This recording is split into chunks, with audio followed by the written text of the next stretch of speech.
Joining us now is Bloomberg News Global Trade Editor Brendan Murray. Brendan, it's always great to speak with you. You are living this day in and day out as the president tries to pick up the pieces from that Supreme Court decision on the IEEPA tariffs and plot a path forward. Explain where we are, sort of what he's targeting here, and the prospects of these tariffs staying in place. Yeah, so we're really in a transition phase between these temporary tariffs that were put in place after he lost the Supreme Court case. Those expire at the end of July. And so what the administration is doing now is they are rolling out, they have to go through these investigations, determine whether countries had unfair trade practices against the U.S., and they're announcing these proposals that will put tariffs on many of the U.S.'s largest trading partners. The latest one is a two-tiered tariff, 10% and 12.5%, depending on the degree to which you are cracking down against forced labor. It will go through a consultation process, public hearings. The administration will engage in negotiations with these countries to sort this out. But in essence, Trump is trying to replace the tariffs that the Supreme Court struck down, and that process will be complicated, long, and difficult to follow, given all the different investigations that they have to undertake. Yeah, Brendan, where is the burden of proof for this? And explain to us what mechanism this is. Like, does the U.S. have to prove that the country is falling short, or does the country have to prove that it's not falling short, it's doing a good job, or do we not know?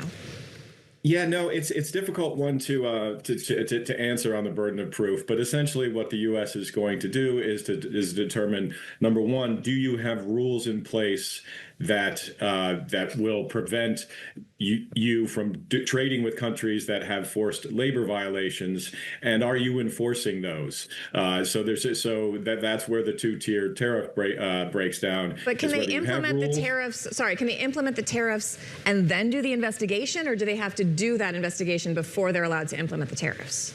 Yeah, they have to do this investigation. Okay. Legally, they have to conduct this investigation. This is why Trump didn't do this from the beginning, because it's long, slow, bureaucratic. The process to these is the so-called 301 authority that the U.S. Trade Representative is using.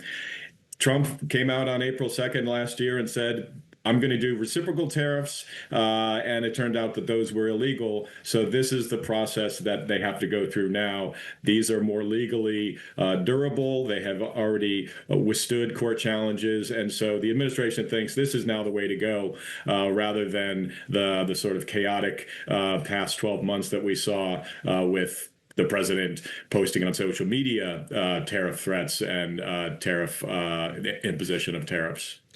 Brendan, let me ask you, you talk about the president's distaste for process and things that take a long time, and we're kind of in the middle of what is a process, that is the renegotiation or renewal of the USMCA, the successor to NAFTA. And Brian Platt reporting yesterday, it looks likely that we're going to blow past this July 1st deadline, which I gather, and correct me if I'm wrong, is just going to lead to a lot of uncertainty and kind of prolonged, attenuated negotiation between these three trading partners. Where does that leave us? How are you thinking about the future of this trilateral trade deal that, yes, President Trump signed during his first term, but really has been thrown into this kind of new relief as we've seen the president really show distaste for these multilateral deals and indeed walk away from longstanding partnerships and agreements that have been in place?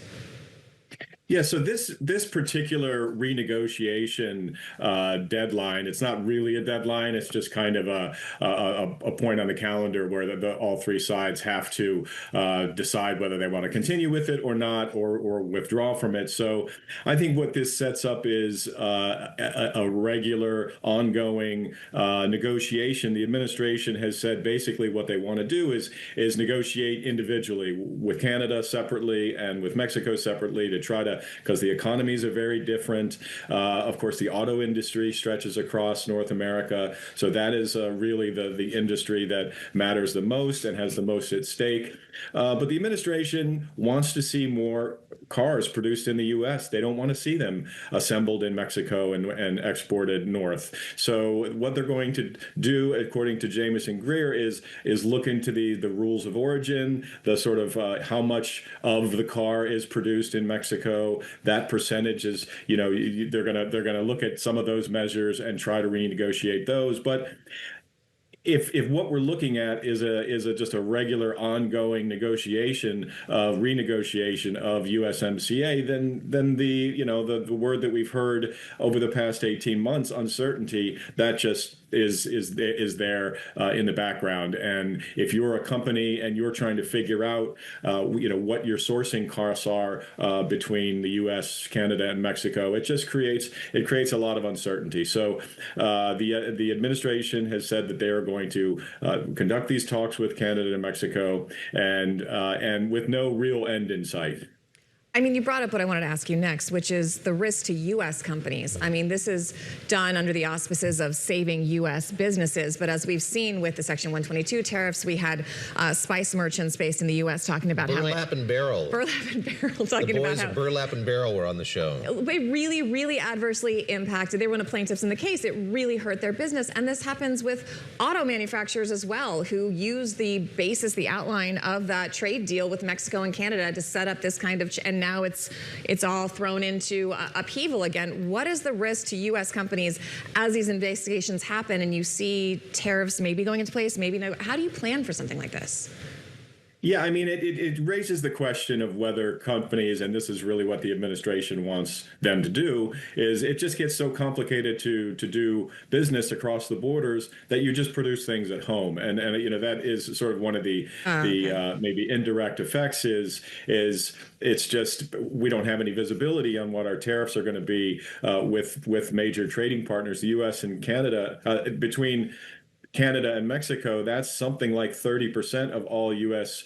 Exports and imports. And so, we're talking about, a lot of the focus has been on the U.S.'s trading relationship with China, but really Mexico and Canada are by far the most important. And to get this right, President Trump renegotiated, rebranded NAFTA as USMCA, called it the greatest deal of all time, and apparently it's not, and it needs to be redone just 6 or 7 years later. Brennan, we've got about a minute left, but we saw the president yesterday in Wisconsin sitting down with Kristen Welker in front of what looked like a John Deere tractor, and we've seen the president make these subtle adjustments after putting tariff policy in place, rolling some back, scaling some back. I gather he's doing that with farm equipment as well. Should we expect this going forward, more of this kind of nipping at the edges, making changes to kind of curry favor with different parts of the American electorate and his base as we see the impact of these tariffs on people across the country? Yeah, absolutely. This is we saw this over the past week. They exempted a lot of industrial machinery, agricultural equipment, John Deere, as you mentioned. Those would be part of it. So they're going to kind of as they would say, fine tune the tariff regime so that they can maximize the economic benefits of them without creating too many barriers that prevents the U.S. industries from maximizing their production and their output in the U.S. So, I would imagine, several months here before the midterms that a lot of industries are going to be knocking on the door of the U.S. trade officials in Washington, trying to get exemptions from tariffs for their industries so they don't continue to suffer.